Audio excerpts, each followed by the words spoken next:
We will argue until the last possible moment against the so-called repower package. We're gonna do our best next week as well, as the Council of the Energy Ministers will gather on Monday.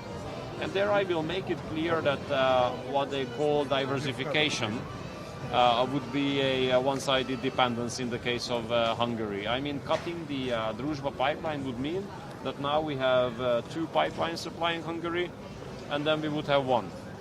It's not diversification. This is something totally different. This is putting us in a totally dependent position, which we don't want. Mr. Szijjarto, why it is important for you to be here at Russian energy? Look, I always believe in diplomacy and dialogue. So whenever I'm invited and wherever I'm invited, I usually accept the invitation. And look here. Here there's a platform of rational dialogue. Here we can discuss a very important issue, which is the safe supply of energy of my country for the future. And I have to tell you that we always had fair dialogue here. We always had fair agreements with the Russian partners of ours. So actually I have no reason to turn down such an invitation. And I wish that there were more European politicians here, because I do believe that if you cut the channels of communication, you basically give up the hope for peace.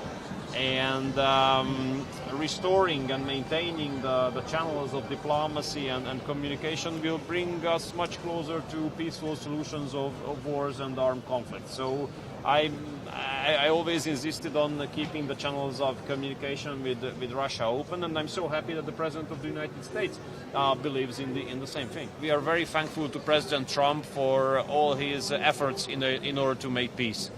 I mean, if you compare the approach of the former U.S. administration and the current U.S. administration when it comes to the situation on Ukraine, it is so obvious that President Trump has made a lot in order to bring back peace to the Central European region, and I hope that he's going to be successful in this regard. We cherished the fact that the summit in Alaska took place. We cherished the fact that some positive developments have been started, and I wish that negotiations are being continued instead of putting forward more risk of escalation. As a neighboring country for us, any news which come forward with the risk of escalation are bad news, obviously. Well, I can't speak for him. What I can tell you from Hungarian perspective is that we are thankful to him, because he has been doing so much in order to make peace in Ukraine, which is much more than any other politician in the world. Of course, my Prime Minister has made a peace mission as well, and he tries his best as well. But I mean, when it comes to leaders of big and powerful countries, President Trump is doing the best and efforts and the most in order to make peace in Ukraine.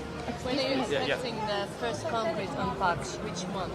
Is at the beginning of next Well, according to the current schedule, I think that it will not come later than February. Not later than February. Not later than February. So not later than the beginning of February, to be more precise. Thank you. Okay. Yes, President has done a lot for the peace, but although he has done a lot for the peace, it has not been granted the Nobel Peace Prize for it. Well, I think President Trump would definitely deserve the Nobel Peace Prize, because he has made a lot in order to make peace not only in Ukraine but all over the world. So I mean, I was the only foreign minister in the world who participated 5 years ago on the signing ceremony of the Abraham Accords in Washington.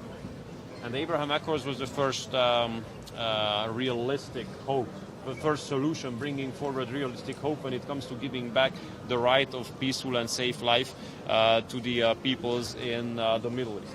And now this agreement, which he was able to put together, is the second in line. And I do believe that after failed attempts of long decades, this solution can really bring peace to the Middle East region. And I have to tell you that we are also thankful to him, because it's thanks to him that the last Hungarian hostage has been also released by Hamas. Without him, it wouldn't have been possible. We are in favor of peaceful solutions, so we hope that nothing will happen which will bring forward the risk of further escalation, because as a neighboring country, any escalation would be very bad to us. Does Hungary support the drone war in the EU? Well, we do our best in order to ensure our security, and we are ready to discuss any proposals which are on the table.